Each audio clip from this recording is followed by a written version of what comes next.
JJ! JJ! JJ! Oh yes, mami. Sorry. Bakit ba pag tinatawag kita ngayon, parang ang tagal mong sumunod? Sorry mami kasi may mga bisita ulit tayo eh. Ano? Nagpapasok ka na naman ng bisita sa bahay? Oo mami kasi naawa ako eh. Sumabog daw yung planeta nila. Ano? Sino ba yung mga yan? Ito sila mami oh. Oh my gulay! May buhayang robot pa!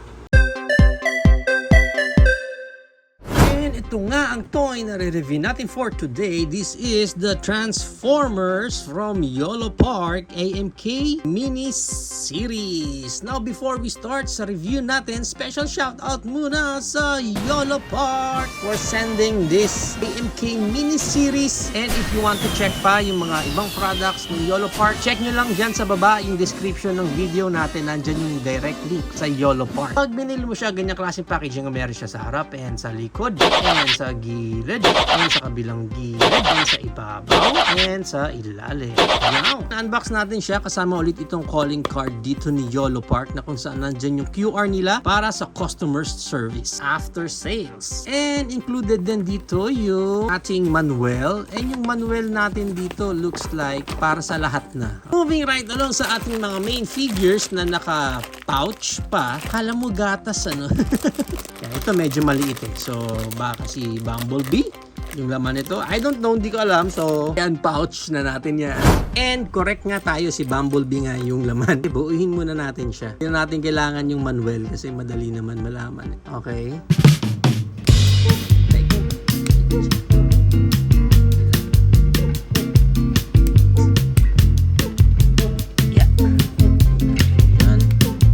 May mga extra parts pa siya dito which is yung kanyang alt hands. So meron ditong weapon wielding na hands. Yan yung pinaka-itsura niyan. Parang close fist. And then meron ditong naka ray gun. Left and right always the same. And then palitan natin tong right hands niya. Gawin nating gun wielding. Para try naman natin yung kanyang weapon dito. Ito yung weapon niya. Generic lang din naman. Tama, yan. Okay. So, ito na si Bumblebee. Check muna natin yung details niya. Yan ang pinaka-itsura niya sa side. G1 na G1 din naman yung itsura dito ni Bumblebee. Actually, maganda ha. Maganda si Bumblebee dito. Yan. Okay. And para sa kanyang articulation, of course, yung head na naka-ball joint. So, naro-rotate yan. And meron siyang look up ng konti. And look down. Yan, meron din naman.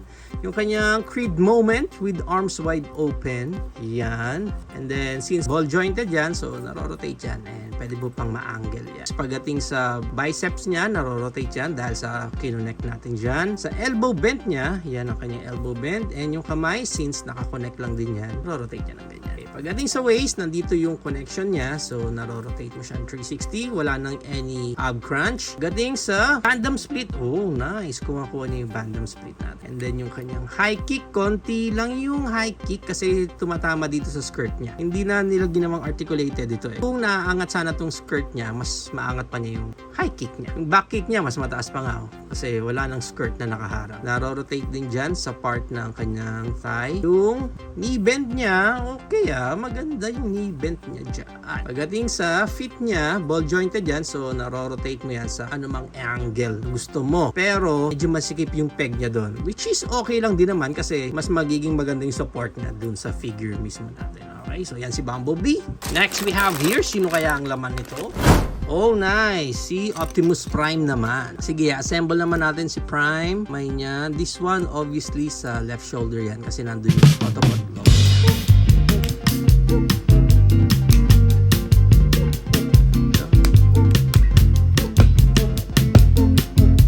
Then, meron tayo dito mga alt hands niya ulit. Nandito yung kanyang ray gun, yung open palm, and yung closed fist. Yan. Tag-isa din, left and right lang din. Then yung isa accessories niya dito, yung kanyang bang bang. Kuha din naman. Although may pagka-hollow earth. May mga hollow part. Hindi na nila binuo. So may illusion lang siya na mukhang buo. Okay, pahawakin natin yung barrel ni Optimus Prime sa kanya. Okay, so ito na si Optimus Prime. Pag nabuo natin siya, check muna natin yung details niya. Yung head niya. Ganun talaga yung design ng mini series nila. May pagka-cartoonish eh. Parang ganun yung dating tung sa akin. Pero okay lang din naman, di ba? Ang ganda pa rin ng dating niya. Ang ganda ng Prime dito, especially the white dito sa legs niya. Cartoon na cartoon yung dating. Okay, sa likod. Nice. Yan. Medyo loose yung legs niya. Itong leg part niya, medyo loose itong dalawa. Check pa natin yung kanyang articulation, yung head niya, ball jointed. So, na-rotate niya ng ganyan. May look up siya. Magandang look up niya. And may look down din siya. Yung creed moment with arms wide open. Ayan. Muntik pa siyang maipit ng smokestack niya. Sukat na sukat yung smokestack. Sukat na sukat Talagang di tatama sa kanya which is good naman. Okay, ball jointed din yan. So, naiikot yan. Yung connection ng bicep niya dyan, naro-rotate. And then, yung kanyang elbow bent, ganyan yan. And yung kamay, na kinonect lang din natin dyan, kaya naro-rotate siya ng ganyan. Okay, pagdating sa waist, wala siyang ab crunch and yung connector natin doon sa waist niya, doon mo siya maro-rotate. Pagdating sa kanyang legs, ayan ang kanyang Van Damme split. Ang ganda ng Van Damme split niya. Yung kanyang high kick, good enough. Then yung back kick niya, mas mataas ulit yung back kick. Meron siyang rotation dito sa may thigh part niya. And yung kanyang knee bend, yan, good enough na rin. Okay na rin yung knee bend niya. Although medyo loose talaga, ayan, wow. May pagka-loose itong part na to, itong dalawang part. Pagdating sa paa niya, ball jointed din yung connection natin doon. So, naro-rotate, nasi-swivel, and natataas and nabababa yan. So, eto na si Optimus Prime. Next, we have here, sino kaya naman ito? Comment down below guys kung sino ang hula nyo. And tama ba ang hula nyo? Kasi ang na-open natin dito is si Megatron. Okay, siya naman yung buuhin natin.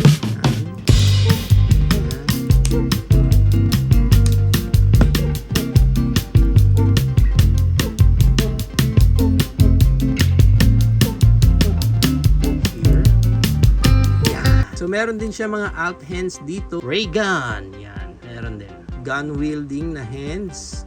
Close fist and high five na hands. So, eto na si Megatron. Pag nabuo natin siya, check muna natin yung details niya. Maganda din. Maganda rin yung face sculpt ni Megatron. Medyo nakasmirk siya ng konti. G1 na G1 din yung itsura niya. Medyo malaki yung head talaga nila. Kaya medyo nagmukhang cartoonish talaga sila. Yan sa side si Megatron. Sa likod.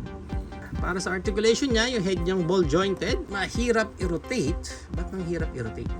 Yan yung look up and look down. Pagdating sa arms wide open niya, hanggang ganyan lang. Kasi nakaharang ito sa mga shoulder pads niya. So, hindi siya gaano makapag-creed moment. Although, ball jointed yan. So, naiikot ulit. Pagdating dun sa connector nung elbow niya, nandun yung rotation niya. And yung elbow bent niya, ganda ng elbow bent niya. Sa kamay niya, na-rotate lang yan kasi nandyan yung connection natin. Pagdating sa waist, nandun yung connection. So, na-rotate lang yung waist niya dyan. Tumatama lang na konti ito. Okay, wala siyang any ab crunch. Ang maganda dito kay Megatron, yung side skirt niya na-articulate din. Ayan. So, naangat yan and nabababa. Pagdating sa high kick niya, ganyan lang kataas. And yung back kick niya, walang gaano kasi tumatama na ulit ito. Hindi ko nga alam kung ito yung front or ito yung back Anyway, yung kanyang Van Damme split, yan. Kayang-kaya pa rin naman ni Megatron dyan. Naro-rotate mo yan dyan sa thigh part niya. And yung knee bend niya, ang ganda nung knee bend niya. Pagdating sa paa, ball jointed din yun. So, may swivel, may up and down, and pwede mo rin ma-rotate din siya. Okay, so eto na si Megatron. Next, we have here, comment down, sino sa tingin nyo ang laman nito? And next na na-open natin dito, obviously, si Soundwave. Yan, sino mga nakatama dyan sa comment section? Tama ba yung guess mo? Sige, buuin muna natin to, si Soundwave. Unahin na natin tong kanyang torso.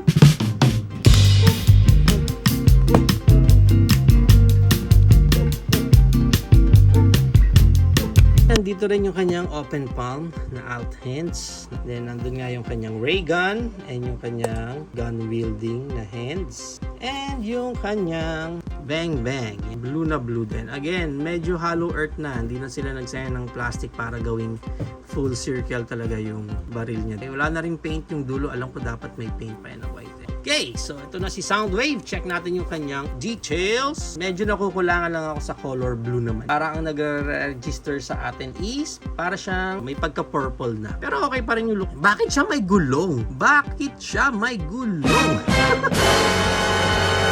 Why? is sa Cybertron yan, poste siya. Okay, sa cartoons based sa cartoons. Sa Earth, radio siya. So bakit siya may gulong dito? Anyway, yan ang pinili nilang design. Yan sa ilalim, yan sa ibabaw.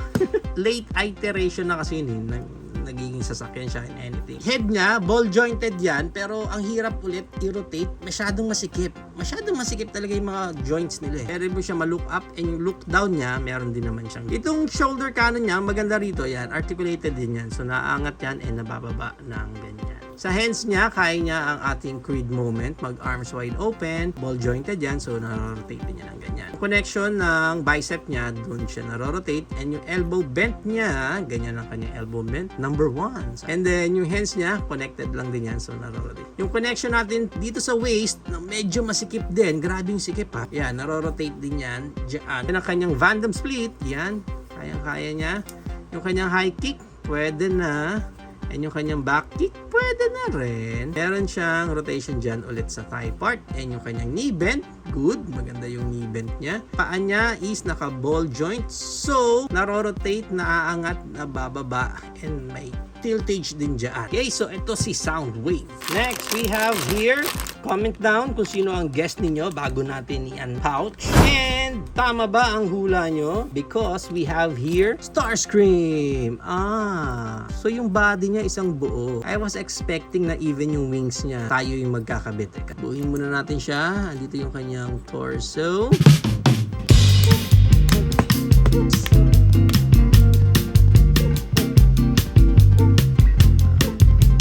Iba niya ang alt hands, ayan yung close fist niya or yung gun wielding niya kasi may port yan dyan. Then, nandito rin yung kanyang ray gun na alt hands. And we have here na si Starscream. Check natin yung details niya. Ang ganda ng mukha niya. Gusto ko yung smile dito ni Starscream. Para siyang nakangiti na, para siyang bad trip na. Medyo hindi ako sold dun sa design nung dito sa may shoulder niya. Parang Lego design tuloy yung nangyari doon. Pero ito pa iba niyang details.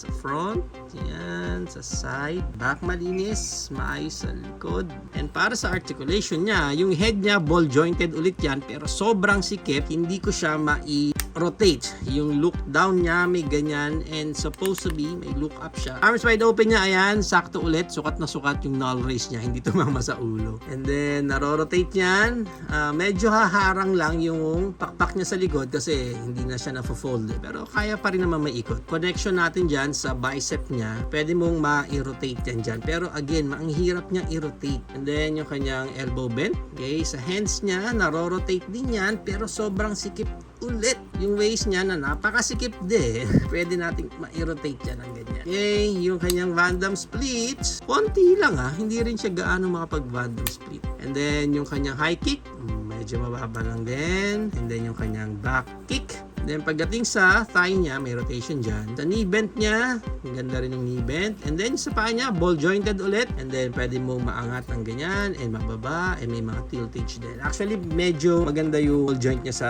paa. Hindi gaano masikip compared sa ibang parts ni Starscream. Okay, so eto na si Starscream. Obviously, we have here our last pouch. So malamang ang laman nito is si Grimlock. And correct nga tayo, si Grimlock nga ang laman.